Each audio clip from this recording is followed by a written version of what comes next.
التشكيلة التي استدعاها وليد الركراكي في التوقف الدولي القادم: الحارس ياسين بونو، رجل المهام الصعبة منير المحمدي، قلب الدفاع الصخرة نايف أكرد، الكابيتانو رومان سايس، الاحتياط جواد اليامق، يونيس عبد الحميد، عبد الكبير أبكار.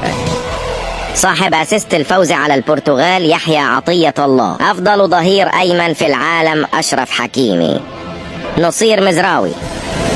المحارب سفيان أمرابط. النحلة عز الدين قوناحي، العائد من الإصابة. الرسام أمين حارث، أمير ريتشارلسون، بنجامين بوشواري، سليم ملاح.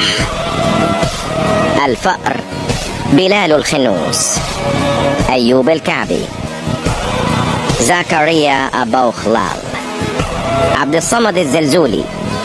اللاعب الجديد أمين عدلي، إبراهيم صلاح، الساطي عبد الرزاق حمد الله، مدمر أحلام حمدون، الأسطورة وليد شديرة.